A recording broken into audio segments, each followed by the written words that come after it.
you low. Allen Powers. It's the Allen Powers Show. Where we lock you low. Come on. It's the Allen Powers Show. Where we lock you low. Come on. It's the Allen Powers Show. Where we lock you low. It's the Allen Powers Show. Where we lock you low. Come on. Welcome to another edition of the Allen Powell Show. We are live on a Wednesday night. Excited for these Bears doing their thing. I got a big panel on the show tonight. Fernando is back in the building in North Carolina holding it down. Thank you for coming on, brother. Making his debut, Donnie D. Hop. I met the guy at Sheffield. What's going on, guys? I said, hey man, come on, let's make something happen, bro. So he's a Packers fan, and he decided to come in the Lions Den with all the Bears fans and all of that. So thank you for coming home, brother. KC is back as usual. Vic is back as usual. Ronnie, I ain't seen you in I don't know how long. I think you made one appearance on here. Briefly. Yeah. You in the building. Brian in the building. Vontae in the building. We on and popping. What up, B? Yeah. So look, man. What up with you? Great game. We're going to jump it off with that Bears game, man, because it was off the chain. They did it again. Cardiac Caleb, Cardiac Bears. They did it again. Hey, the Iceman, baby. Iceman, yeah. With the painted nails. With the painted nails. Yeah, I don't care. I don't know about all that. I ain't say that. I didn't say that. I just said Iceman. I don't care how he painted his nails. If he's throwing touchdowns, I'm cool with it. But right. I want to talk about the game, man, and I want to know, like, what y'all was doing first half, second half. But I also want to talk to D-Hop first. I want to bring him in. He the Packers fan, and he was trolling us the whole first half, man. Whole first half, he trolling us, laughing at us all over the place, just chuckling, and it was all fun and games. And then what he did is he left before the game was over. I think he thought it was over. He wasn't worried. Nah, man, that wasn't it, man. I had to go pick my old lady up, bro. I was happy I left, though. I ain't gonna lie. I know you didn't want that smoke. I know you didn't want that smoke. Look at God, huh? Look at God, huh? Yeah, it was bad. But yeah, boy, you be my petty been on a million, boy. Yes. On everything, my petty been on a million, boy. Right. I mean, everybody that got all them cheeseheads and got this work. Yeah. But listen, I've been taking it all week, man. I wanna go ahead. That ain't nothing new for me though. I think that was playing in his head. Like, man, if I get into that situation again, I'm just going for it. I think he pressed a little too early, man, but it ended up working out. But I didn't agree for going for it when we was down 14-3, though, man. I didn't like that. And I didn't like when he did that. They did it in Detroit a lot, too, man. I think he go for it on fourth down a little too much. And that was too early, though. It was too early to press to me, but it worked out, though. So, hey, everything happened for a reason. You got to take in consideration your position on the field when you go for it. You can't just go for it because you feeling, you got a gut feeling. That's not a good decision. Because especially when you got a defense that ain't locking nothing down, you ain't guaranteed to hold them to a field goal, So that was one of the things I went to the game as well. And that was one of the things I had a problem with. And I also had a problem with Caleb Williams sliding on ain't no more sliding. It's the playoffs. You got to go get a first down. You know what I'm saying? So in the first half, they was moving the ball. I think it's a misconception that the Bears their offense wasn't working. They was moving it. They was getting in the red zone. It's just when we got to fourth down, they started getting a little too cute, reversal swinging and come back, throw it to your left, interception. You know what I'm saying? Like sometimes if it's 4th and 1, run it down their throat if your offensive line is as good as you say it is. You know what I'm saying? Yeah. Hey, Brian, for me, he actually came out doing too many trick plays on the first drive, period. Some of them worked. I didn't like the first drive at all. We got 3 points out of it, but I didn't like how he started the game at all. He should have just been running straight run plays, man. We ain't have to do all that misdirection and stuff, man. He could have saved that till later, too, but like I said, it all worked out. But listen, guys, listen. Y'all missing the bigger picture. Y'all missing the bigger picture. What he doing, Listen to the last 3 or 4 games. the run game has not been there. The run game ain't been there. It hasn't. It ain't been there the last 3-4 games. So guess what? Guess what he doing? He going to what he can do to try to keep the ball rolling, bro. Like, seriously, if you pay attention, he even said it today. He said our run game is gone. He says it's been gone the last few weeks. It's abandoned. He said in his press conference today, he working on trying to get that run game back. When that run game ain't going, he got to do what he can. He can't. I mean, he got to try to do what he can. Reverses, all this stuff. Like, you got to break out your book and you got to do it early. Like, you got to go to the well early. You down 14-3. You got to go to the well early when your bread and butter ain't working. That's just how I go. So I want to get back to the 4th down plays though, because like I said, I was of the mindset of the defense. The Packers was doing whatever they want to do. They was scoring every possession. So at some point, I have to do something to try to combat it.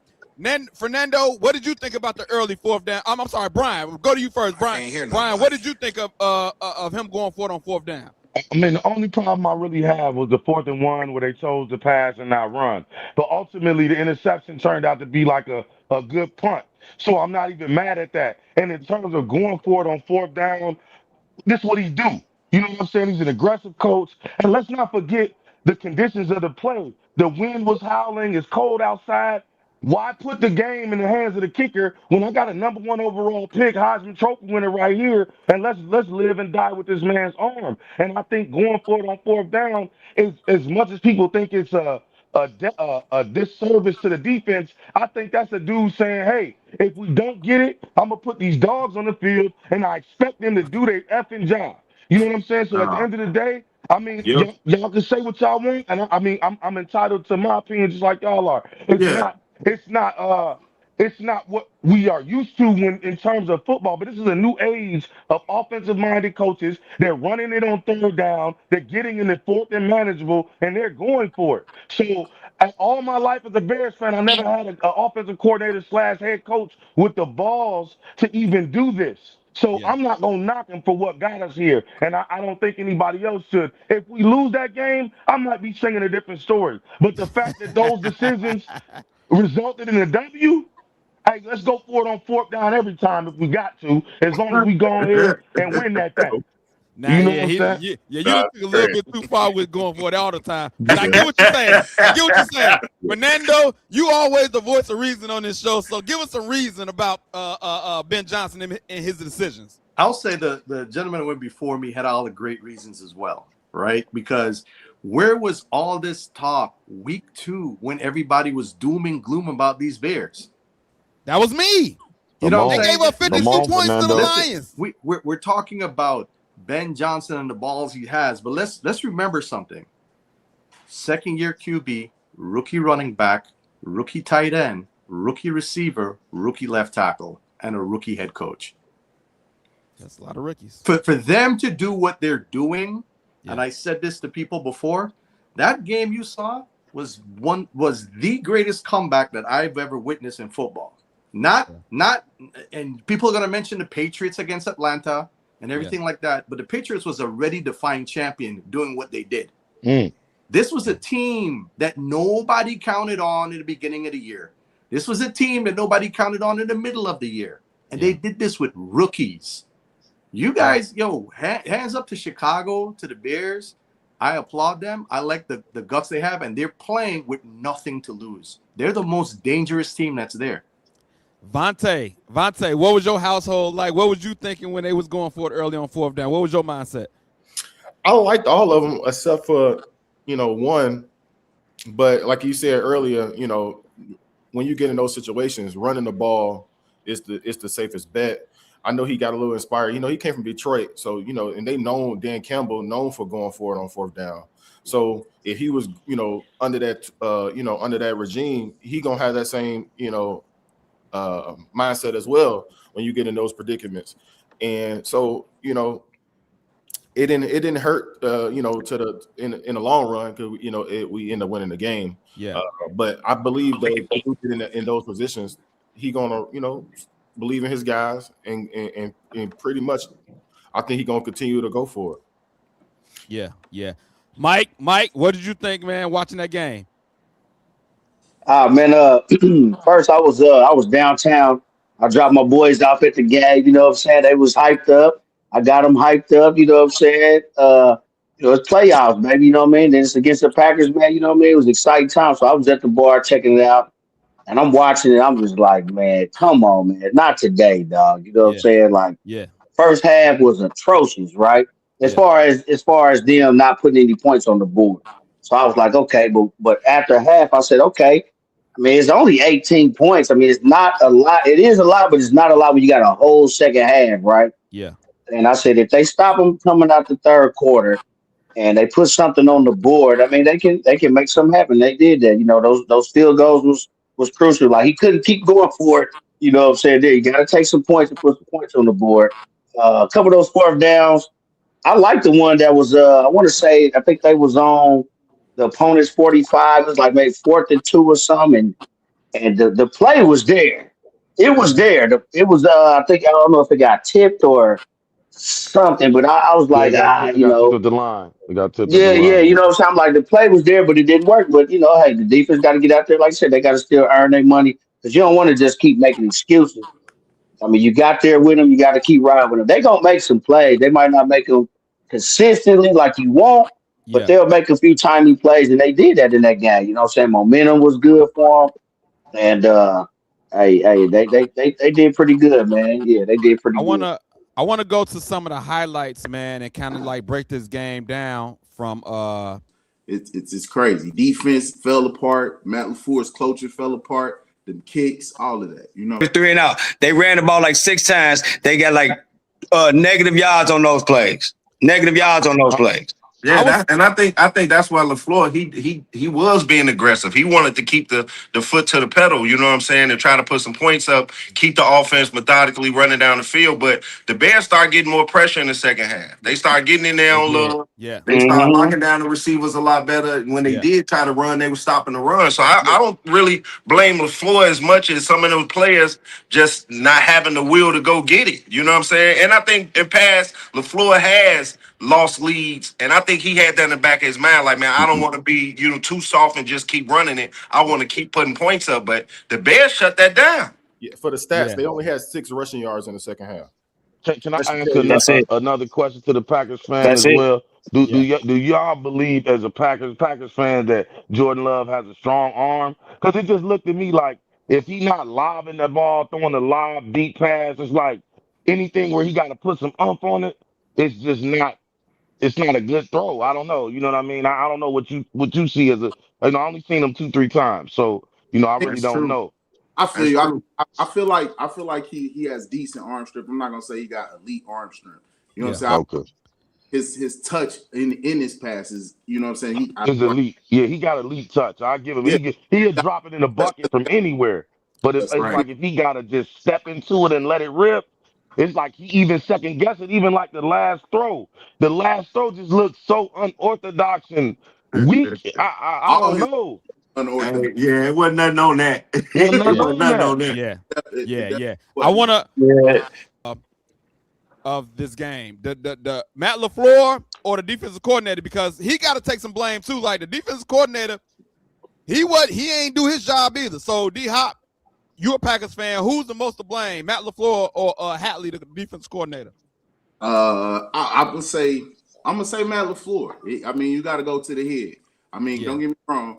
That defensive coordinator, it's how do you give up that many points in the fourth quarter? You know what I'm saying? I don't feel like it was with his play calling. He fell back into them zones a lot. You know what I'm saying? That double move don't make no sense. How that cornerback bit on that? Like that. Who was that cornerback that bit? Who was that? It was Valentine, bro. Like it's no way. Like you bite on that double move with you like nah. So Yeah. I feel like that it all goes back to Matt LeFleur. Like a lot of these play action passes you run, we got 6 yards. Play action ain't about to work. Why are we still running play action? Not the play. You like I get you trying to get the ball downfield. Josh Jacobs in that fumble. I don't care nothing about that. It's still Josh Jacobs and we in the playoffs, bro. You got to run what you got. You know what I'm saying? Like I'm not. That's just my perspective of it. Nando, who's most to blame, LeFleur or the defense coordinator? Well, I'm going to say this. I don't believe in pass and blame. The reason why I'm saying I don't believe in pass and blame because you're making it seem like, oh, Green Bay lost the game. Let's give praise to Chicago. Chicago won that game. Yeah. They came out the second half and made adjustments. Yeah. That Matt LeFleur continued to do the same old rep. When you look at the touchdown passes from Jordan Love, 3 of the 4 of them were based on cross routes. So in other words, he was given time.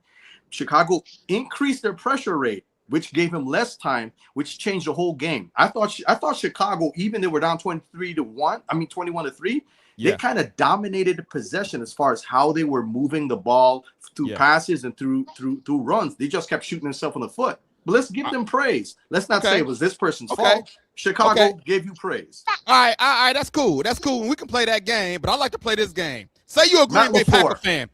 Green Bay Packers fan ain't trying to hear nothing of what you're talking about. They mad, they angry. Right. That man's fault. It's somebody's fault.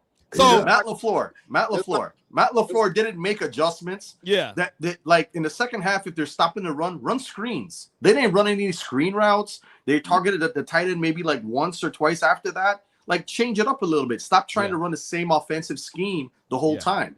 Right? Just if the Bears are running and scoring up a lot of points, your thing is not to match them in points. Get some first downs, and that's what they didn't do.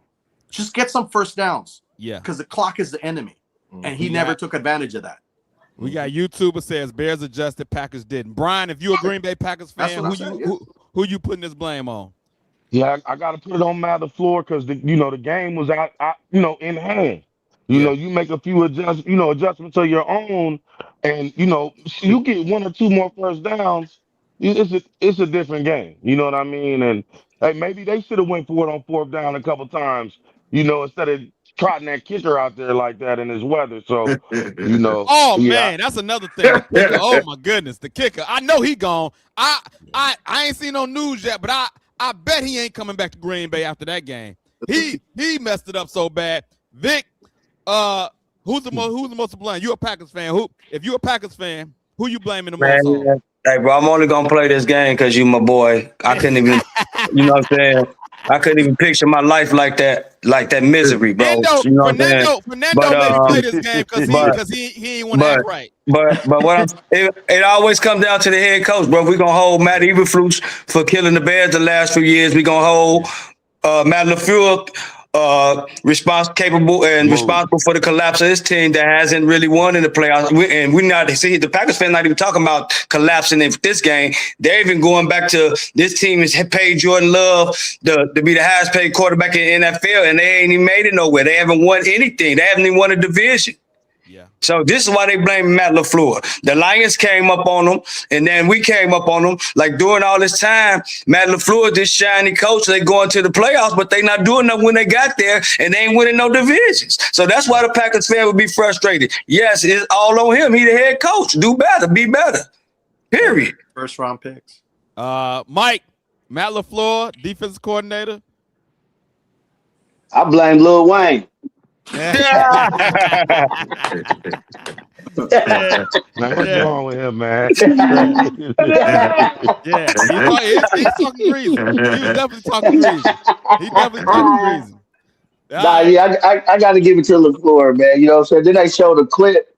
He was on the sidelines. Atlanta's pass game coordinator or offensive coordinator during that time of the Super Bowl? Which team? What LaFleur on Atlanta's team? He was the quarterback's coach, I think. Yeah. He was on the line of staff when they came back on by the Patriots. So my thing is, man, you ain't learned from that, bro. So it's on the coach. Ronnie, who you got? I say the defensive coordinator, but it all fall under the floor because it's under his umbrella, at the end of the day. But truthfully, for your team to put up 28 points in the playoffs, that should be enough for you to win the game, And the defensive coordinator, he didn't once that second half started and Caleb got the cooking the way he did, he had no answer. He had no change it up for them. The Bears ended up pulling out a play that we got worked over on when we played Washington. I went to that game and they did that same fake screen and Buddy went up the sideline and he threw it to him wide open. It was the same exact play. So some defensive coordinators is watching film in the league and some ain't. You know what I'm saying? So But ultimately, like, you do have to make adjustments. If your defensive coordinator ain't getting it done, you need to get in his ear and cuss him out. Some got to be done under his umbrella, you know. Hey, it makes me think of Remember the Titans. And I remember Denzel and the white guy was like, Denzel was like, man, once you do something, man, they doing whatever they want. Right, exactly. You worry about your defense, I worry about my offense. They need to watch Remember the Titans. Hey, my man, Yost, baby. Yes, sir. Yeah, Yost, the Hall of Fame in my book. Yeah. My thing, Matt Lefleur or the defensive coordinator? I'm gonna agree with everybody else. It was Matt Lefleur just from the overall management of the game. Like you said, if you get up that kind of a lead in that second half again, you run that ball, you bleed the clock. But then even when the game, got tight or when the Bears took the lead on that last drive, it was some mismanagement. I felt like as far as how they used their last time out. Yeah. I felt like they took that last time out too early because they just got the first down. So everybody get up on the line. They spiked the ball. They called the timeout right there. But then you got, shot yourself in the foot because you had an injury and you didn't have no more timeout. So that led to the 10-second runoff as well. Yeah. So it was some mismanagement throughout the game. And I think all of those things in combination led to the Bears comeback. Yeah. I say 50-50, man. I'm a 50-50 guy, but the defensive coordinator, bro, so our defense was terrible in the first half, and then we got the key stops in the second half. But the offense for the Green Bay was good in the first half, but then the defense was terrible. And you always want your defense to close the game out, and they didn't do it. And so I do agree that when Matt LaFleur is watching this, he'd be like, oh, I'm not about to be another victim of these cardiac bears. I'm not about to do this. I'm going to go for it. I'm going to do something to change this up because I've seen this story before, and he let it happen to him. They've been doing this all year, so he got to know that it's coming. Hey, but when you think about it, when he threw that touchdown pass, it did put a little you know what I'm saying? Yeah. Well, I'm talking about when the Packers threw that, made it 27-16. Right. That touchdown, for any other team, you be like, man, that might be it for them. Yeah. Not these Bears, not the way they've been cooking all year. Yeah. Like without Micah, the Packers defense remind me of the Bears defense. Yeah. They like mirror images. They don't get enough pressure on the quarterback, and you expose your defensive backs in this league. And it's a passing league now. You ain't pressuring the quarterback. I don't care who you have back there covering. You're gonna get cooked. You ain't get no pressure on the quarterback. You put your DBs on the island enough times that they're gonna give up plays. It is what it is. Pressure ain't enough on Caleb though, bro. You got to put him down. Pressure ain't gonna do it. The way that man wiggle out the trouble.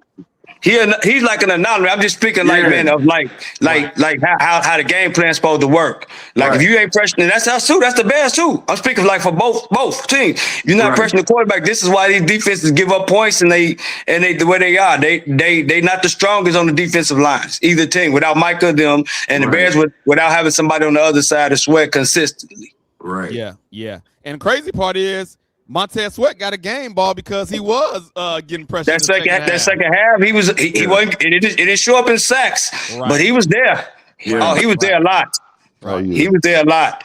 I want to. He could have gave up on that last play on that Hail Mary pass, but he kept going, tied and all. Like, okay, I'm gonna keep chasing. He was the only one. Knocked that ball out his arm. Yeah. I want to bring up something else that everybody been talking about, and that's the handshake of Ben Johnson, man. It was real quick. People called it shady, whatever you may call it, but this is it. At the end of the game, we see him walk up, quick handshake, not don't say nothing. It was real quick and then over with. A lot of people been making a lot of fuss about it, saying how much he don't like him, and they saying his backstories that he really personally don't like Matt LeFleur. We know it's a rivalry and all of that stuff. Do y'all see anything wrong with what happened with the handshake? Not at all. Much about nothing, man. Nah, man. Not at all. I just think, man, people, I don't know, man. I think people just, these days, man, they just try to find something, man. To me, man, the journalism is just gone bad, man. They like, we got to talk about this handshake, man. What we're supposed to do is sit here and have a whole conversation with you. Me and my team just did we did our talking on the field. I'll let you later. Safe travels. You know what I'm saying? Get up Right. out of Real here. talk. Like We I ain't ain't gotta. friends. We ain't Well, I friends, and gotta we do ain't a gotta hug you. pretend that we friends. So then, if I say to have a handshake with him, have a conversation with him, hug him, then y'all gonna talk about that. Oh man, they guys might be lovers. I don't know. Yeah. Hey man. He gave him a quick handshake and get back to my They team, man. kept it That's moving. it. What I That's need to it. talk Hey, to you bro, and for? get to the locker room Yeah, and say bro. F the You go. Packers. I want to hold you up on your way on vacation, man. That's all that was. I didn't want to And hold you up, bro. Man, You was on you finna go someplace where it's warm at, bro. I gotta go prepare for this next game. people. I say they putting the wrong energy out there, man. They focus on the wrong stuff. A handshake, man, knock it Right. off. Knock it off. D Hop. How did you feel about a Packers fan? Like, did it mean anything, or did it just make it sting that much more? Didn't make nothing sting. I mean, we men. You know what I'm saying? You went out there, Right. it's what it is. Get over it. You know what I'm saying? Like he said, Exactly. media turns stuff, things that it ain't got to be. They want us to focus on these two dudes because man, get out of here.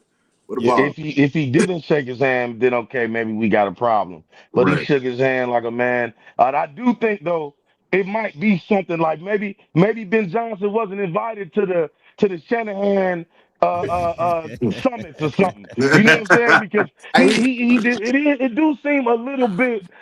It might be something there. Not like the handshake mean anything. I'm going back to the introductory press conference. I'm going back Yeah. to the cheese grater Yeah. helmets. I mean, it just and then we get in the locker room. The first thing you say is "F Green Bay." we I need that mean, energy? Hey, we're We gonna need that. it's The Bears you know what need I'm that saying? though, man. The Bears need that energy that he For brings. sure. But I don't disagree. I feel like it might even been something like, you guys think this guy is the offensive genius that he is? yeah. Well, Yeah. what about me? And you know what I mean? Y'all wasn't talking about me 4 years ago. Y'all was all on his tail. Now it's my turn. So it So might be something like that. so let me say this. I did watch an interview.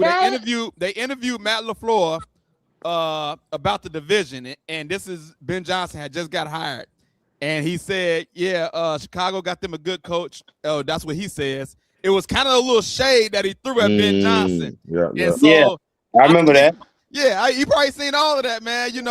And he taking it in, and I think it's definitely some animosity there. Nando, you back? Any problems with the handshake? I don't think it's a problem with a handshake, but even though you just got there as a coach, you still have to maintain some level of decorum. Yeah, it needs to feed off your energy, but at the same time, you just got there, dude. If you're gonna be doing this for a long time, you don't want to develop that reputation amongst other coaches. Yeah. But the handshake itself, that's high energy, man. It's happening. You won. Yeah. Shake, go on, right? But as far as commentary, you could always come back and circle back at a press conference and be like, yo, kudos to the Packers, great organization, da-da-da-da-da-da. There's cameras, man. Everybody's going to try to stir shit. So you got to kind of hold it down a little bit. Okay. I kind of disagree with that. Just so you know what I'm saying. Not to say it like that. What I'm saying is they put these cameras and runners after they just did a 100-yard dash. They put the cameras right in your face after you just did 12 rounds of boxing. They put the camera right in your face after you scored a game-winning touchdown. Hey man, they emotional. You know what I'm saying? A lot of stuff is gonna be said. Hey man, he felt what he felt. He said what he said. The whole stadium saying after Packers. So he just came in the locker room and said it with him. You know what But I'm you're saying? not the stadium. You're $1 million paid leader. Man, Let me say this. What was that Hey decorum when man, Aaron hey Rodgers was man, saying he owned the Bears? You know what I'm Exactly. saying? Exactly. I hey feel like man, the Bears need Exactly. that. hey man. The It's a Bears rivalry, needed bro. that. We're not Like you friends said, with where the was that Packers. The Bears decorum? and Packers are not friends, man. It's a Period. rivalry. It is a Right. rivalry.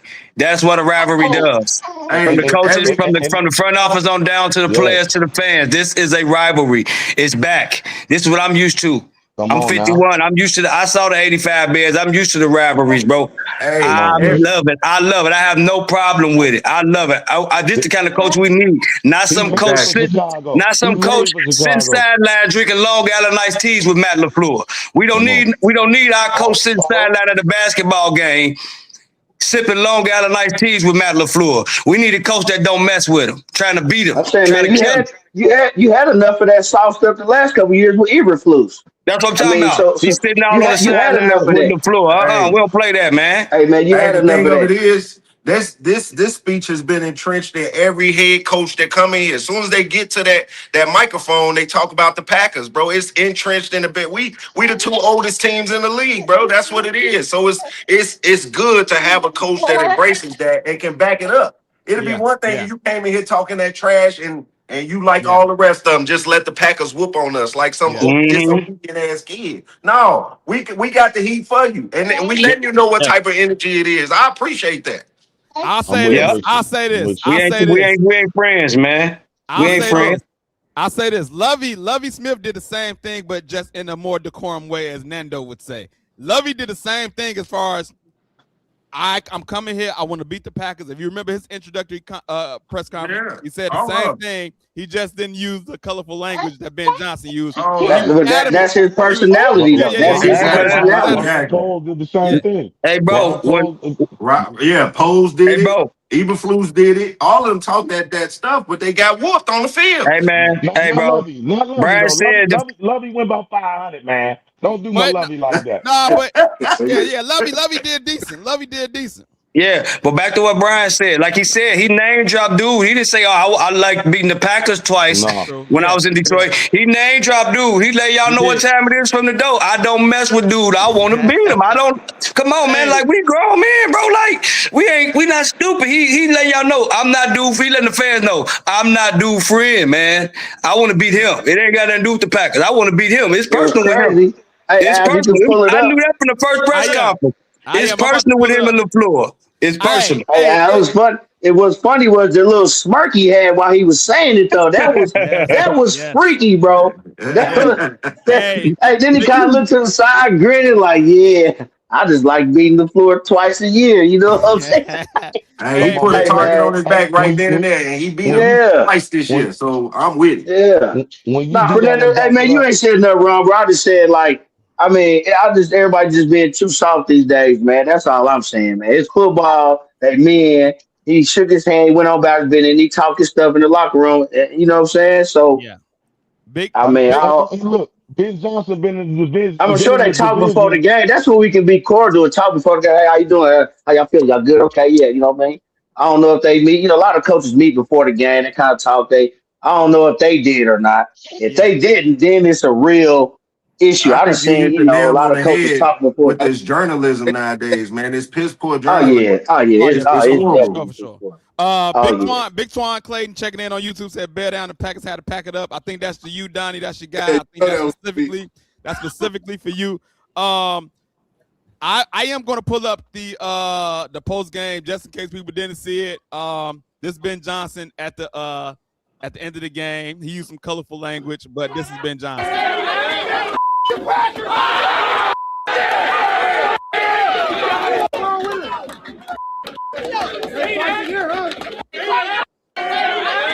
So that's the gist of it. He said that. Hey, when I seen that, I immediately thought of you, Vic, because you've been saying that for a long time on Facebook. You've been saying it for a long time. I like the energy. That's not my cup of tea as far as the colorful language, but I'm definitely down with him not liking the Packers and that whole thing because it's needed. Like you say, we need a coach. Right. I get it, man. It ain't everybody's cup of tea, man. My father was in the military, man, and you know what I'm saying? And he was a churchgoer, but at times when he get fired up about his sports, everything fly out this man mouth, man. So you know what I'm saying? Like it is what it is, especially when it comes to with the Packers and the Bears rivalry. Like I said, man, it's handed down from tradition to tradition and families, man. Like to have this coach just have, like he said, to just go on camera and say that, bro. How can I find some flaws in that being a fan of this team for 40 years? How can I find a flaw in that? I can't. I get what you said about the core, bro, but that wasn't the time for it. Get the cameras out.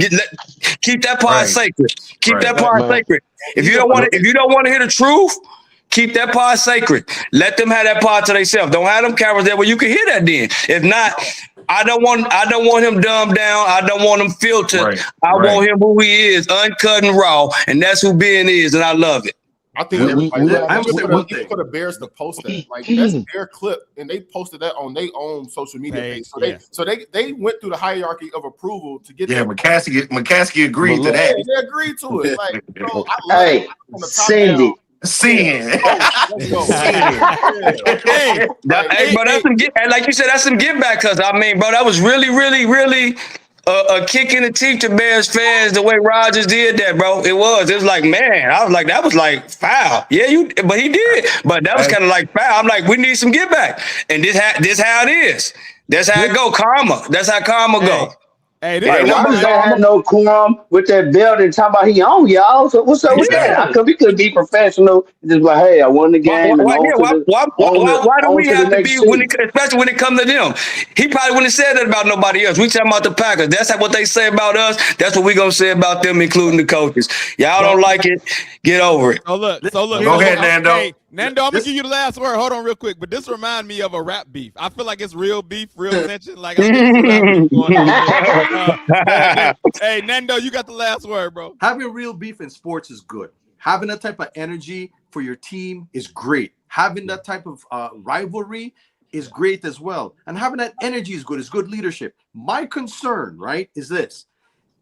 If Ben Johnson is like, hey, this is just an emotional reaction now, and we're just doing this for this one game, that's great. But if you carry that into the next season, what happens in that game because your players follow your energy? In that game, when your players do a stupid penalty and a sportsmanlike conduct because they're carrying that energy to the next game and they're penalized or they got a fine. Ben Johnson ain't paying that fine. That player is because they're following the leader who's saying F the Packers. Hey, you got to have a little bit more decorum. I think your the Bears fans like you. You don't want to go into a game and doing something stupid because of your energy. I think that I hear what you're saying, but I think the Bears fans like give me all. Hey man, if your coach saying F the Packers make you go out and do a stupid penalty, you don't need to be in the NFL. You don't need to be playing it out. You don't need to be playing in the NFL. Well, they say the head coach is the leader of men. So it is, but I'm sorry though, bro. Bro, not that though, dog. Not that. But go ahead. He has proven that he gonna hold people accountable. So you go out there and play around if you want to. You might be missing more than a game check moving forward. You know what I'm saying? So I don't think I do think I understand where you're coming from, but I think that this is what was needed in this rivalry. It was needed for our organization. We haven't had a coach with this type of energy since Mike Dicker. You know, everybody since them, it's like they were so scared of that energy. Everybody since then has had decorum. Everybody else has been professional. Everybody want to be politically correct but when it comes to this rivalry. Let's not forget this man has been in this division for years. He's been going to war with the Packers. And this dude is a Chicagoan by heart. He's been going to Cubs games since he was a kid. He know what this is like. He understands it. So he playing into it. This WWE more than it is maybe a rap beat. Bro, the man said this was his dream job as a kid. When he first thought about being a coach, this was the team he thought about being the head coach of. All right. Nando, I'm gonna give you the last word again.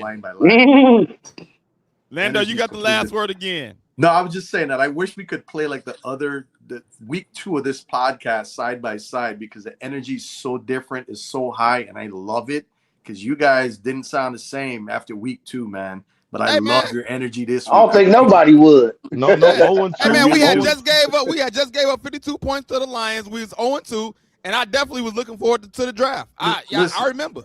Al, I'm gonna tell you this. You know I'm a Bucks fan. I got my Bucks banner behind me. Yeah. But I'm rocking your Bears this year, man. I'm Let's go. rooting for you guys all the way. Let's go. I want to get to Matt LeFleur, and I want to get it back to D-Hop, man. I believe that the Packers hate us just the way we hate the Packers. And for them to lose the last 2 games the way they lost them, onside kick, we come back and win. Then this game, come back and win. I haven't listened to Green Bay radio station. I used to all the time just to keep up with everything, but I'm pretty sure they got to feel some type of way about Matt LeFleur. And we got Mike Tomlin and John Harbaugh sitting out there as candidates. Do you want Matt LeFleur? Should he be gone? Should he be fired? Nah, definitely not. I don't feel like Matt LeFleur should be fired because, like, you got to take into account his team, the injuries. Like, we lost Michael Parsons. Our pass rush been gone since he was there. Since he left. He can't open up nothing for nobody else. Rashawn Gary missing. Lucas Van Ness hurt. We played with injuries. You know what I'm saying? Now don't get me wrong. Would I like to see some different stuff from Matt LeFleur? But the culture, you can't I don't think you're gonna get something from a Mike Tomlin or a John. I don't want either one of them. I feel like I don't feel like Mike Tomlin gonna take a job nowhere, and John Harbaugh ain't the coach for Green Bay. You know, I watched what he did in Baltimore. I feel like Matt LeFleur's system will work eventually. You get what I'm saying? I mean, the man wins. He haven't won. I mean, he haven't won the games we want him to win, but for that system that he got there and that program that he got, the culture that he has, there's no way they should be thinking about getting rid of him. Matt LeFleur hit the scene right now. He will be the number one coach that everybody go after. I agree. I would say this. Well, he does have 1 year left on his contract, and it's like lame duck, and they ain't renewed him yet. We still got time, of course, but I do want to go around the corner. Is there any chance that he get fired, Ronnie? Nah, LaFleur. I mean, well, if they try to lowball him, I don't think it'll be a firing thing. I think it'll be a mutual pardon where he know what he worth. He see what coaches like Ben Johnson, fresh off the market, ain't accomplished nothing as a head coach, and the type of money that he garnered, they got to pay him. If they try to lowball him and play, I think that's the only reason why it's taking longer than it should have. Because they want to come in the mid and say you lost these games, but you got to pay him like the market suggests. Yeah. Vontae, any chance LaFleur is out of that because he lost to the Bears 2 times like this? No, not at all. Okay. Mike? It's always a chance, but I don't think it'll happen. Vic? Yeah, like Mike said, it's out. Anything is possible, man. I just seen stranger things happen. We just seen coaches get fired after they won the Super Bowl. You know what I'm saying? So anything is possible, but I don't think so, and I don't think he deserved to be fired, man. I don't. Well, we didn't seen Mike Tomlin steps down, and then John Harbaugh got fired just because of that last game. Big Brian, like I say, for me, I think it's a chance because of the way he lost to the Bears these last 2 times. This is a rivalry, and it seems like Ben Johnson. It seems like he's bullying him a little bit. When you look at the handshake, it just seemed like I'm the big dog on campus now, and now you little dog. And I don't think Green Bay take kindly to that. Like, you think there's a chance he get fired, Brian?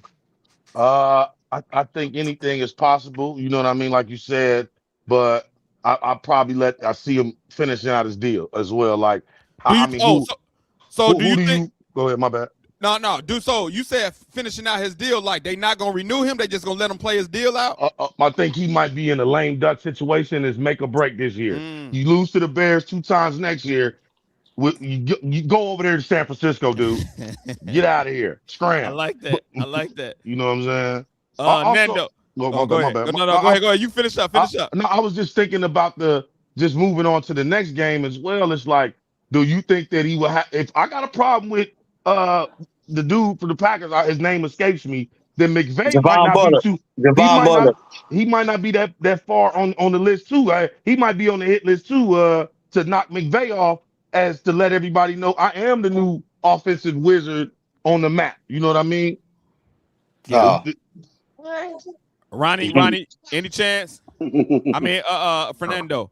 I say no, not in the basis of firing him. I think he's done a great job in the context that there's a lot of coaching vacancies. I don't think anybody wants to inherit a Packers team that's going to be way over the cap. They're going to have a hard time finding a coach without draft picks that they lost, wanting to take that job to make it favorable. Job on YouTube says, man, they're not going to fire Buddy. And then Varney said they might trade him. Remember, they have no official owner. They will want to save some money. We haven't had a coach trade in a while. That rarely happens, but it's possible, But I think that's highly unlikely. I want to get through. Did it happen with Denver and the Saints? Tom Payton? Yeah, I think so, but I'm not quite sure. But I think that was the last time that it happened. Yeah. Sure. Let's get to this Rams at Bears, man.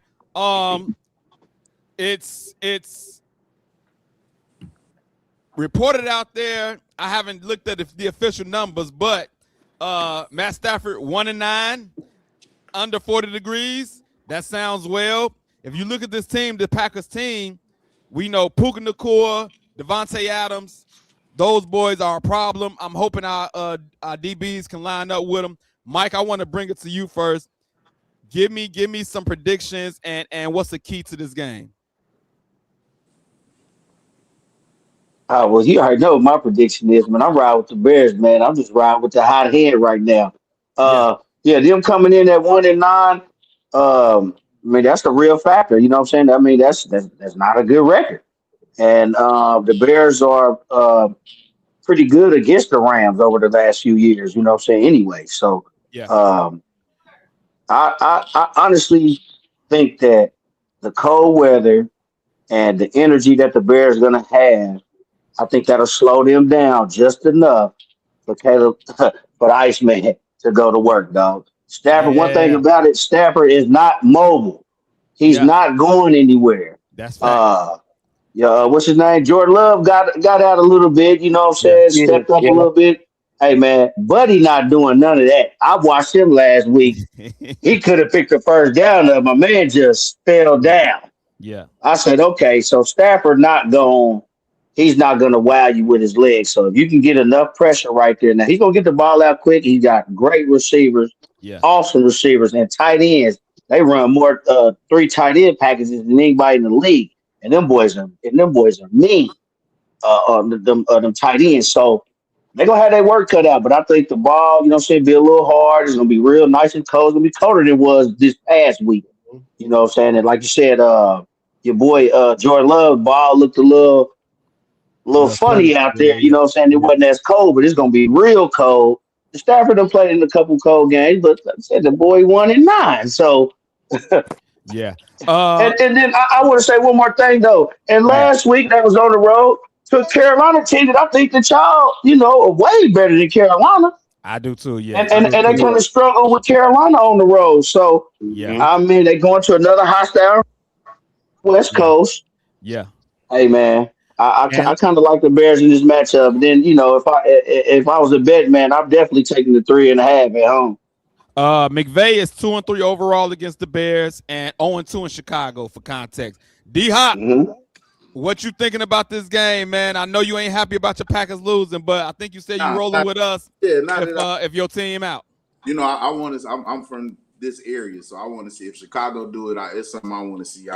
Last time they won, I wasn't living, so Yeah. it's something. But damn. right. But honestly, I feel like it depends on which side of the coin you get on your defense. If y'all get that first half with this Green Bay game, LA the number one offense, they gonna hang more Green Bay. So Yeah.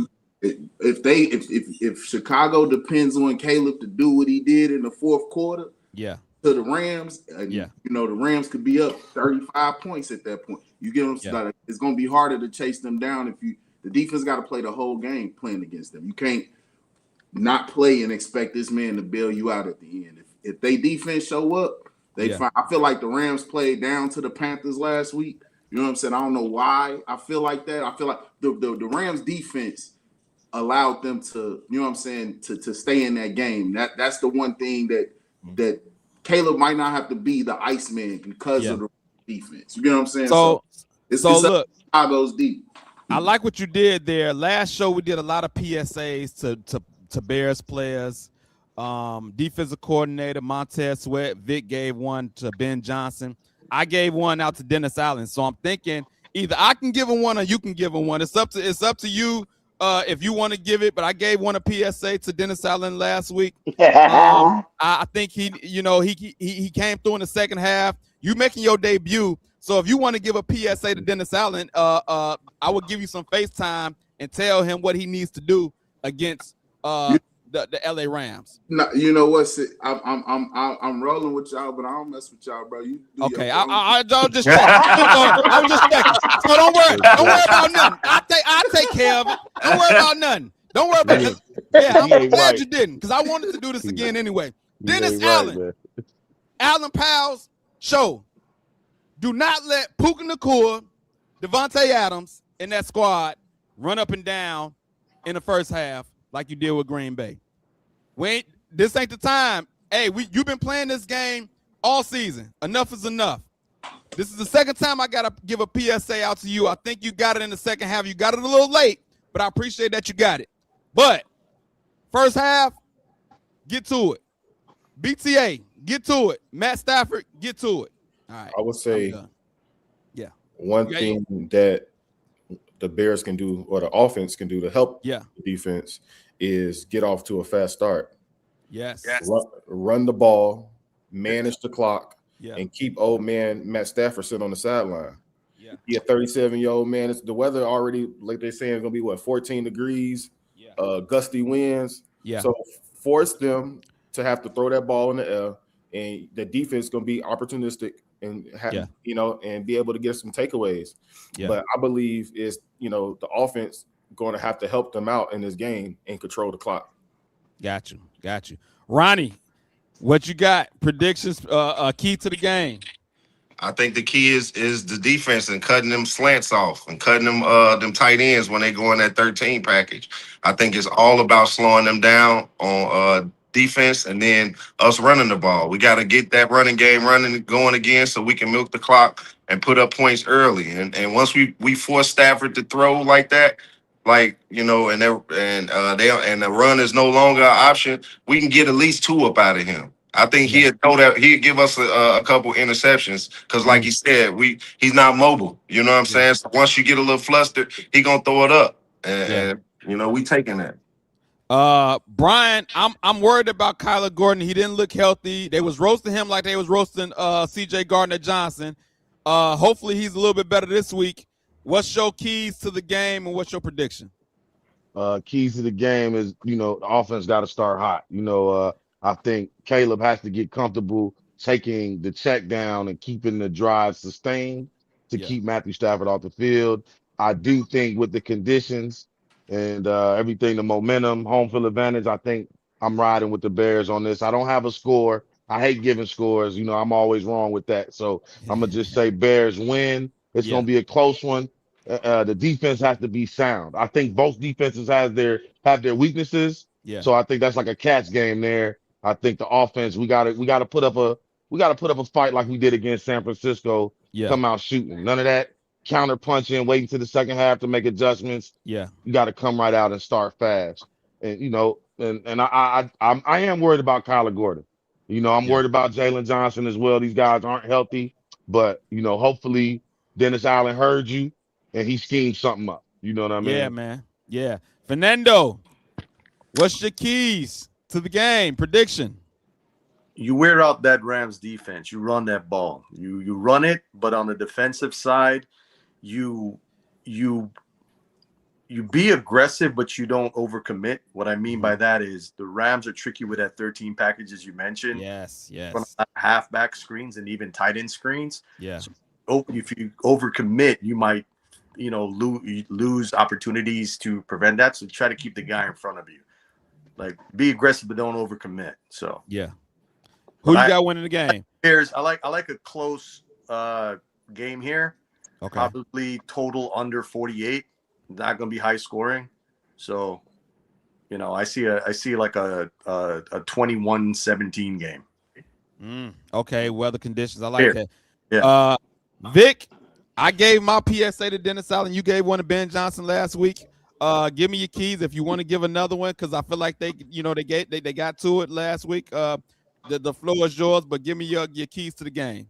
I don't even need the FaceTime, bro. But the keys for me, for the Bears is, honestly, man, they have to stop the Rams running game. So we ain't even spoke on the run game. They got 2 very capable backs, too, while everybody talking about the tight end. The key to the Bears is you can't give up everything. The Bears have holes on defense. We know that. So expecting them to come out and change, expecting a leopard to change his stripes overnight, that is not going to happen. What the Bears can do when they get gassed in the run game and the pass game.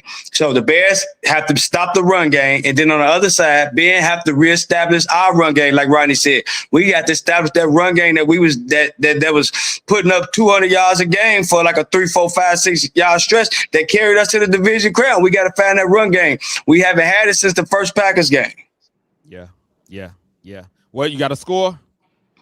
I still like the Bears. I like the Bears, bro, at home, man. I think we get enough points. I say the Bears win 25-19. 25-19. I got the Bears 24-21. 24-21 Bears.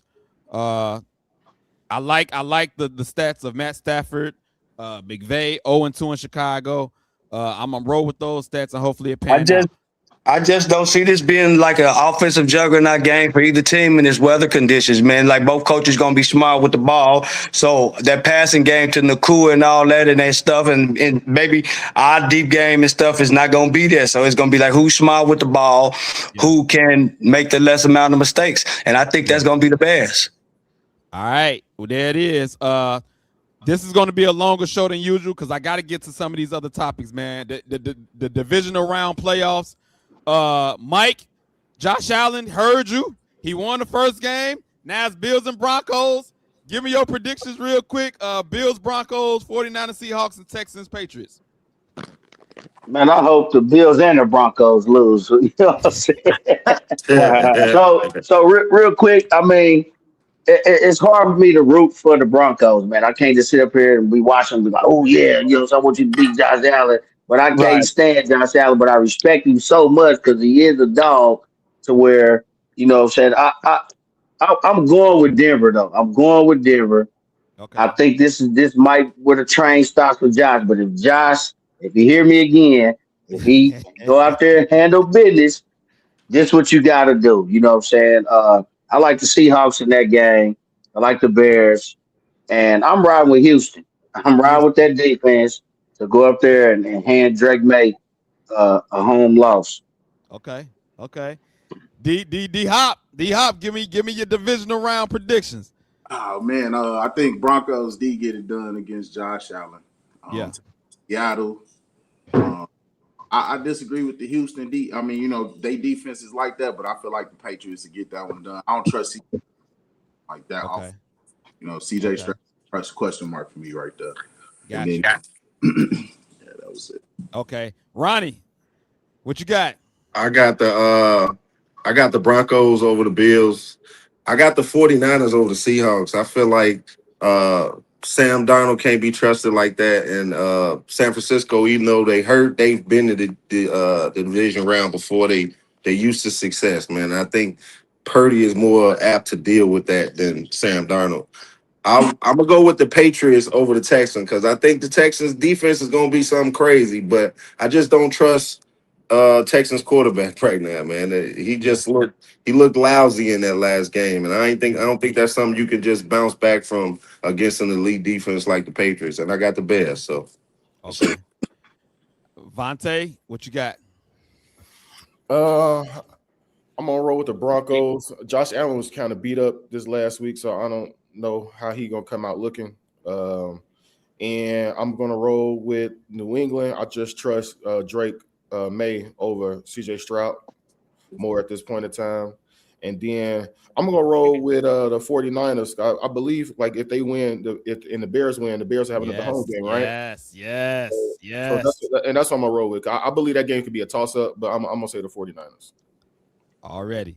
Let me see. Vic, what you got? I'm riding with Josh Allen, man. I got the Bills over the Broncos. I can't stand Sean Payton. I'm riding with the Seahawks at home, and I think they're gonna blow the 49ers out. Wow. Yeah. I think they're gonna blow them out. Yeah. And I got obviously the Bears, and then I'm looking at CJ to have a bounce back game, and I like that Texans defense to go up there and get it done. Drake May looked the greatest in that last game either, you know. So he looked kind of jittery too, and I think CJ gonna bounce back. Okay. Nando, what you got? I got the Broncos losing to the Bills. Okay. That although the Broncos have a great defense, I think Nix is going to choke a little bit. That's just me. Okay. Bo Nix, yeah, he's a young quarterback. Okay. In a big game like that, that's just me. However, I'm going to contradict myself and say I trust Drake May. You got a Houston defense against a good Patriots defense, and you know I look at weather conditions. Moving from the dome to weather conditions, change it up. Yeah, to beat the Packers, and plus we're not saying no possible Nico Collins. That changes the game, guys. Right. Yeah, he had a concussion. I think concussion. Yeah, that's going to change the game. That's huge. Game go, man. Losing George Kittle is a big loss for San Francisco. Yeah, they beat Philly, but Philly was a self-destructive team. I think the Seahawks got the best defense in the NFL. Yeah. So I'm going to roll with the Seahawks. I'm going to roll with the Patriots, and I'm going to roll with the Bills. Okay.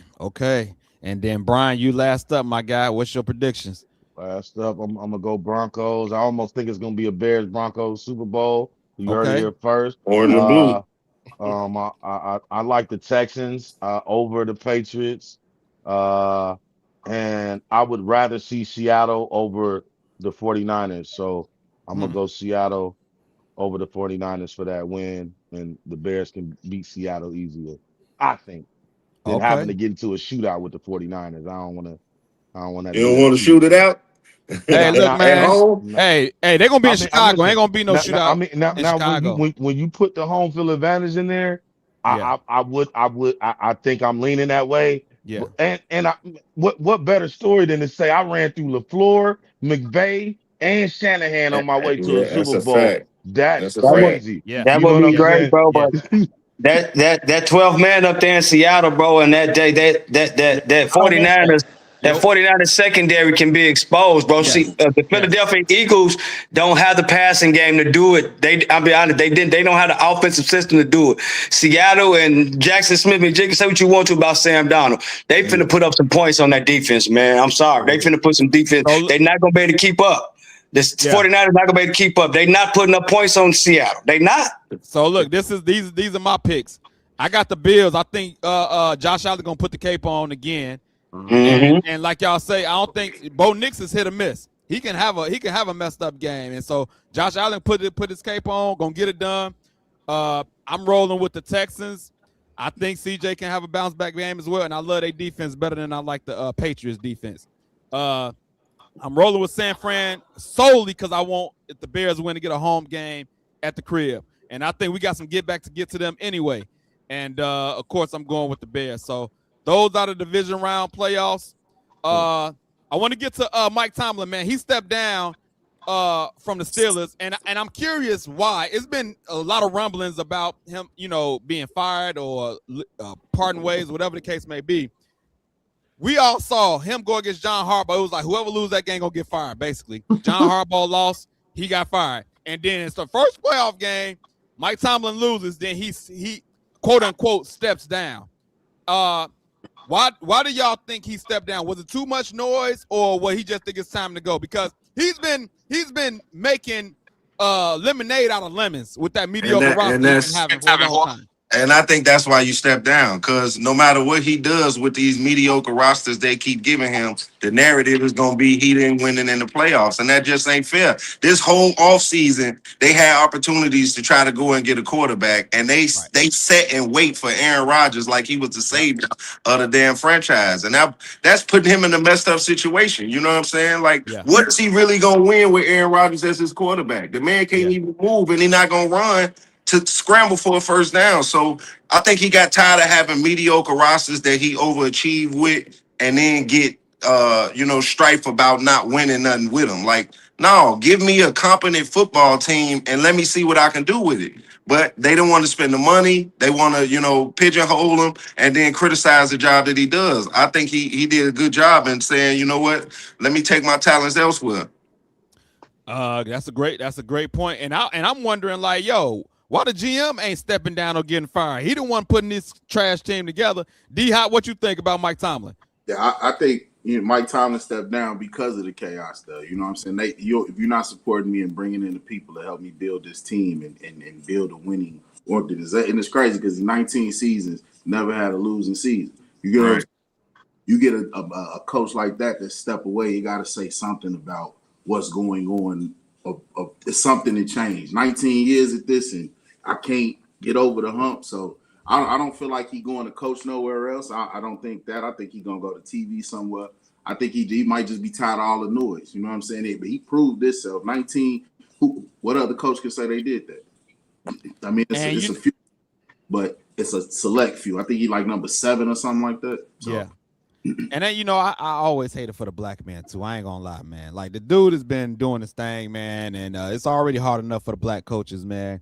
And this dude been doing this thing with mediocre rosters, and he still got to step down because of so much noise. Brian, what you think about Mike Tomlin, what he did? I think he tired of making lemonade, man. You know what I'm saying? I think he's just tired. Like, hey, man, give me somebody else around here that can help me, get some wins on the board, spend some money, and you keep giving me these dysfunctional wide receivers And ultimately, I think his voices might have fell on deaf ears over the years because none of these guys were there in the glory days. So now Yeah. you living off his resume and not what he's done for me lately. So I don't think he was on the verge of getting fired though, because the Steelers are notoriously loyal to their coaches. Yeah. So I think he was there as long as he wanted a job. He probably just need a break. Let me spend some time with my kids, my family, my wife. Yeah. So I think he just got a little tired of the job, man. Mike, what you think? Yep, yeah. I definitely think he got tired of the noise. And I always felt like Pittsburgh always had good rosters because they didn't have a had a losing record. So the roster was fine. It's the quarterback. They didn't get that man no quarterback, man. A lot Yeah. of games that they lost or could have won is good quarterback play. You know what I'm Yeah. saying? Tomlin had always had good defenses. They always had some kind of receivers. They might have been divas later, but they had nice receivers, tight ends, always offensive line. They was always built in the trenches, Right. defensive offense. He ain't had no quarterback, man. They didn't go out here and draft one. I'm thinking Shador would have been a perfect spot for him, Mm-hmm. right? Or any one of the young quarterbacks. They didn't do it. Like I said, you waited on Aaron Rodgers. Come on, man. And then Right. I think it was week. I can't remember which one it was. They, fire Tomlin. The whole stadium going like, man. Then he win like 3 or 4 straight after that, and they Yeah. backed on him again. You know what I'm saying? So, like, after this loss, he knew he couldn't win with that dude, man. He couldn't go deep in the playoffs with Aaron Rodgers. So he stepped down. Like, okay, y'all not gonna give me a quality quarterback. I'm gonna step down. Vontae? Yeah, I think it was his decision to step away. And it's just crazy to think about that Pittsburgh only had 3 coaches since 1969. That's Yeah. crazy. Yeah. But I know I believe that he will continue to coach. Okay. I know he do got a year left on his deal, so if he were to go somewhere else, it would have to be a trade. But one team that I instantly think of, like you said, was Shador. I think the Cleveland Browns, it'd be a good spot for him. I believe he'll get that organization credibility from day one. And when he show up, they got a good defense, and I believe that he, his presence can instantly change the organization, and he'll have some say in the things that goes on from from the president, from the GM all down. Hey, I'll just go what you to if saying I that. am. I'll go to Baltimore. Just what you saying that. It's all 90. speculation for me, but if he was to do that, it'll let me know that he had a problem with the Steelers not going ahead and drafting Shador. If he make that move, go to the Yeah. Browns, that Yeah. could have been, something that rubbed them the wrong way too. Like here it is, we Yeah. ain't got no quarterback, and Yeah. y'all siding with all the other owners of the NFL to Yeah. intentionally not draft this young good quarterback. So if he went to the Browns, it'll show a lot about what he really thought Yeah. behind the doors in them draft rooms and Yeah. not drafting Shador. And if they would have drafted Shador, it probably would have gave him some energy. Like, okay, I got somebody. If I would have got Aaron Rodgers and Shador, like, okay, let Shador learn from Aaron Rodgers. I got some energy for upcoming Right. years. I won't Right. be so drained We by building this something. situation. We building something. something. Yeah. Right. Vic, what you think?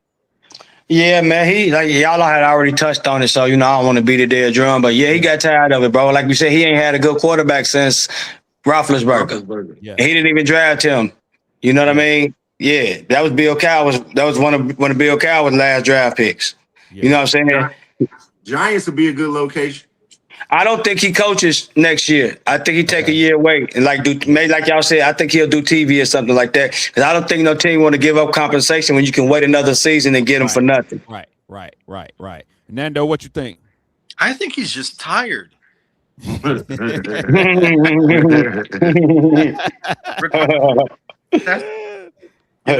say if he had drafted Shador, he'd have been energized. No, man, 19 years in a job and you sit down on your own. I just celebrated 9 years at my job. I'm tired. That's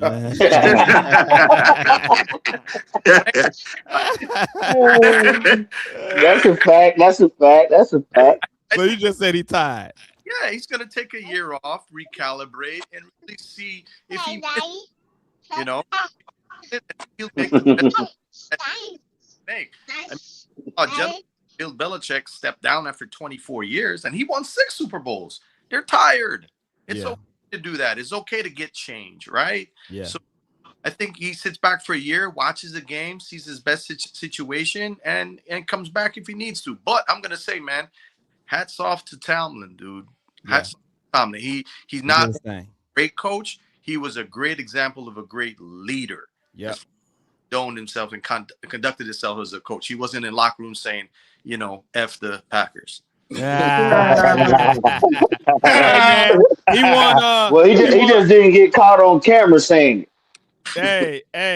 He won. That part. I like bro, but didn't he triple play up the sideline? He did. Okay, all right. Okay. Touche. Hey, man, Touche. he just said something in the press conference. He was like, if my aunt had man parts, she'll be my uncle. You know what I'm saying? So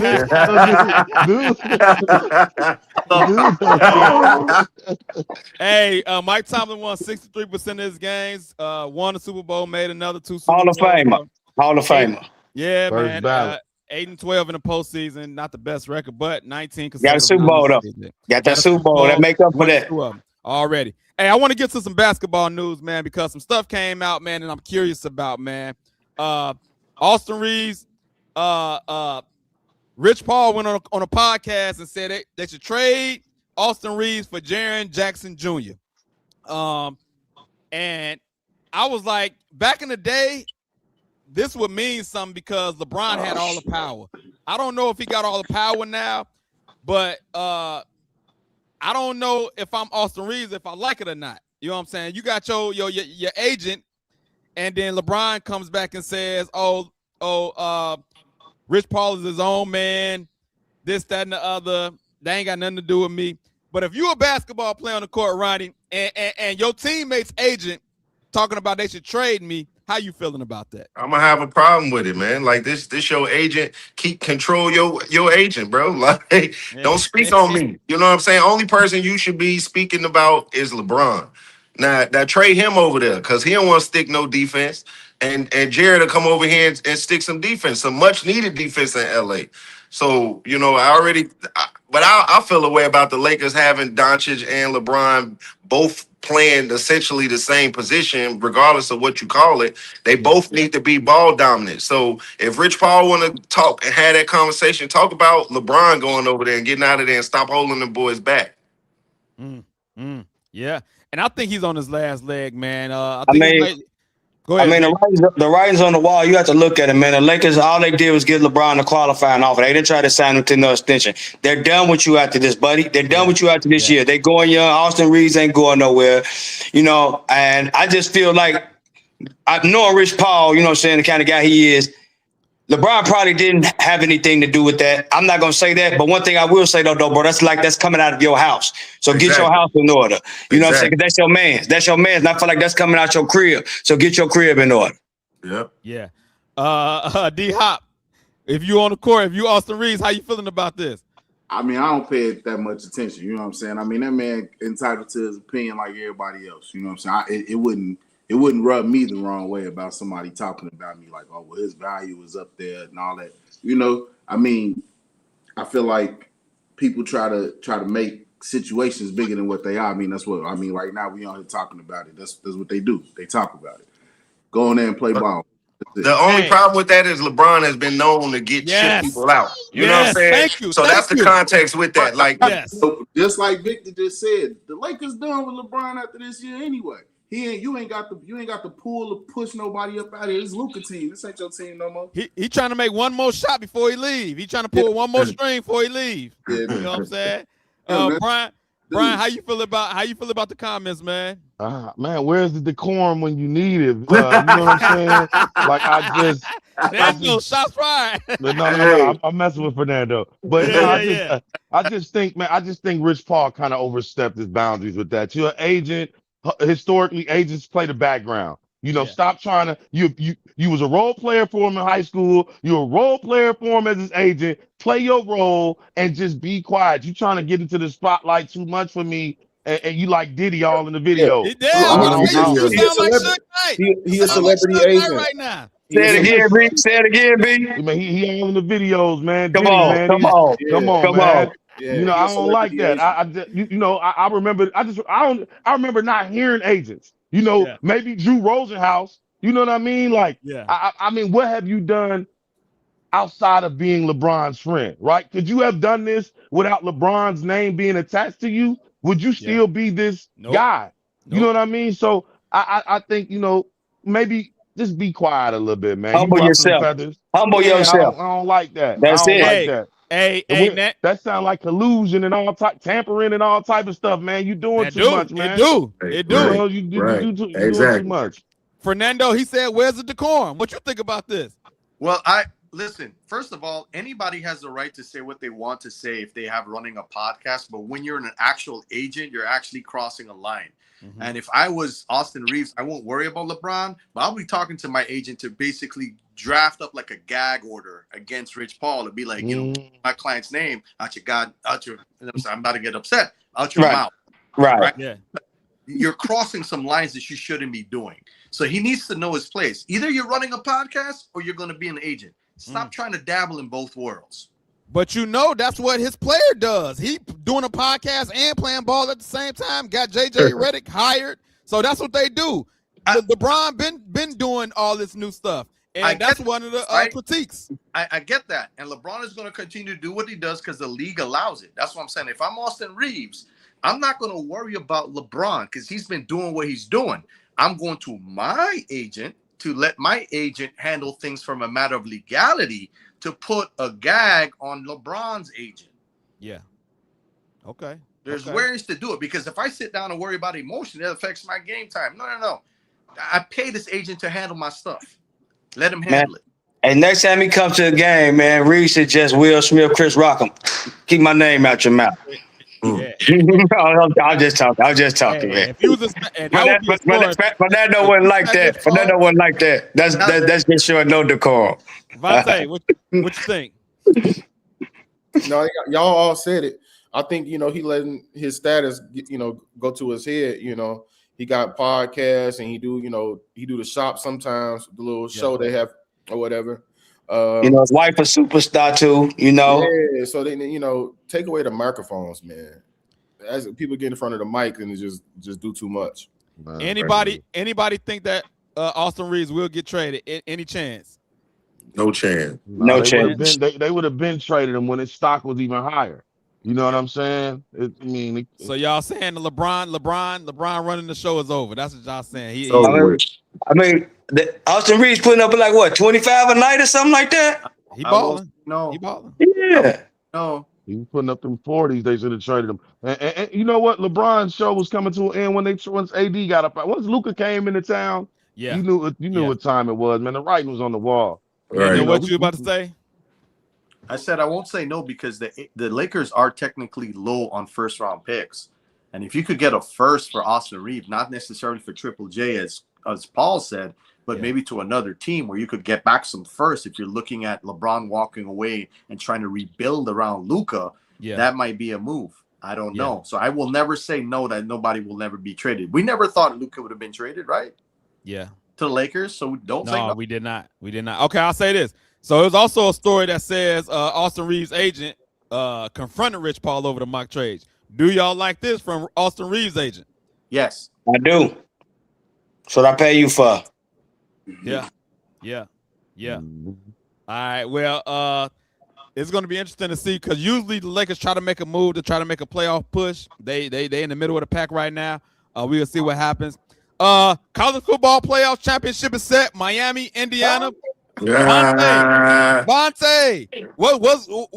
what to expect in this game? It's in Miami. Miami got home field advantage. Does that mean anything? Nah, not this one. I think because Indiana got the largest alumni network. If you looked at the last game that they played, it was like 90% IU fans in the building. So if you've seen some of these ticket prices, has been insane. Yeah. So I believe like even though Miami's going to be at their home field, I do not believe that it'll be skewed with Miami fans there. I believe that it will be some balance. So I'm gonna take away Miami home field advantage. Okay. But as far as the game, I think it'll come down to the battle of the offensive lines. Who will win that line of scrimmage on both sides? Yeah. IU line of scrimmage is dominating, and Miami line of scrimmage, offensive line is dominating. Mario Cristobal is a former offensive line coach. So it's going to come down to the trenches. And whoever can win that battle, I think will come out on top. Who you got? Man, being an IU alum, even though they whooped up on Alabama, my team, I'm a roll with IU. Okay, IU. Vic, Miami, Indiana, and Miami. Begrudgingly, I'm riding with IU. Okay. Fernando, I see you got the hat on. You going with the U? Yeah, but not IU. I'm going with the U. The U. You're going with the U. I got you.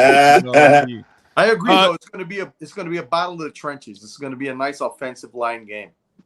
Okay, Ronnie, Miami, Indiana. It's Indiana, man. I think they coach is second to none right now. Like, I think Beck is pretty good, man, and I love his passion, but I think IU is just too much. Yeah, they're a well-oiled machine for sure. D-Hop, any thoughts? It's in Miami. Is the home field going to do something for him? No, I don't think it's going to do nothing. I'm taking Indiana. Yeah. I think the quarterback going to come there and show out because he from Miami. So, you know what I'm saying? Yeah. Take the play. So, I feel like Indiana's offense going to get it done. So, Okay. B, who you got? Man, is Michael Irvin bringing that belt with him? Because if he bringing that belt, I'm going with the U, baby. I'm going with the U. Hey, you know he's gonna have the belt on. If he bring a little powder with him, if he bringing the powder, Little powder. I was just about to say the powder. If we look like he definitely gonna be hanky, boy. He definitely gonna be hanky. Hey, KC, who you got? Indiana, Miami. I'm rolling with Miami, man. It's not a slight to Indiana. I think they probably the better team. Indiana tough, man. It's gonna be a tough out. But Miami at home, I think I'm just gonna roll with them. I like what they got going on. So I'm definitely gonna roll with Miami. I feel like you want to see Michael Irvin act a fool too on the sidelines. I feel like of course. Hey, speaking of that, hey man, you got the Miami hat on. Hey, your coach ain't got no decorum. He damn sure ain't got none. No, none at all. Hey, and I love it. Hey, they frying shots. Yeah, I like Miami coach. Yeah, I like him. Hey, I mean, he's an alma mater. He played there. He coached there. Them guys is passionate. Michael Irvin, all them guys, man. Yeah. And quiet as kept, you know what I'm saying? I like Mesidor and I like Bain, and them boys is coached by Hall of Fame Jason Taylor over there. That boy got a gold jacket. Yes, sir.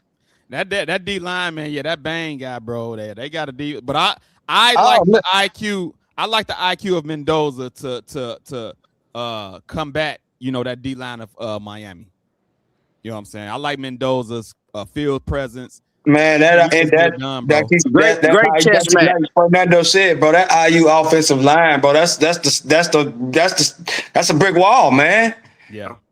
That's a brick wall. And then Miami offensive line, on the other hand, is no slouch at all either. Yeah, they run that football. Yeah.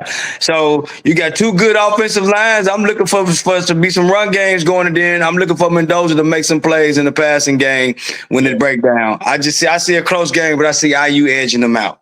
Yeah. And also, too, maybe come down to like who's going to be the first one to make a mistake. Mm-hmm. And I haven't seen Mendoza beat himself. Yes. But on the other hand, I have seen Carson Beck beat himself. Man, we seen it at Georgia. We seen it, man. Early in the season versus Louisville, I think he had threw 3 picks, I think it was. And IU got some DBs too. They not talked about because they like They're like 5th year, 6th year seniors, but they got a lot of experience. They don't got the name recognition, but they have game reps. Yeah. I like Pharrell at safety. He's nice. Yeah, I'm going with Indiana as well. I want to see IU do it, man. Indiana, of course. I'm in Indiana, so I'm going with IU as well. We about to get ready to get up out of here. I do got a scripture of the day, man. It's Joel 2:12, man. And this says, even now says the Lord, turn and come to me with all your heart in genuine repentance, with fasting and weeping and mourning, until every barrier is removed and broken fellowship is restored. When I read the scripture, it just made me think like, man, sometimes we fall short. Sometimes we get it wrong. But God is a forgiving God. And so he just says, even now, turn and come to me with your heart and genuine repentance. Like you really want to make a change. You sad about, you convicted about whatever you did. And then in this one, he talks about fasting and weeping. A lot of people like to fast in the January. And sometimes fasting is necessary to really get back to your spirit person. So Joel 2:12, man, if you convicted about something you might have did, man, God just says, come to me with genuine repentance. And, you can get back in fellowship with him. So Joel 2:12, that's the scripture of the day. I want to thank everybody for coming out, man. D-Hop, appreciate you joining the show. Nando, Vic, Ronnie, Vontae. Always, bro. All right, y'all. All y'all, man, appreciate y'all. We're going to do it again next week. Yes, sir. It's going to be off of Bears victory. And, on the way to the NFC Championship, baby. Hey, bet out, baby. Go We'll see y'all next week. I'm out. We lock and load, Allen Pass.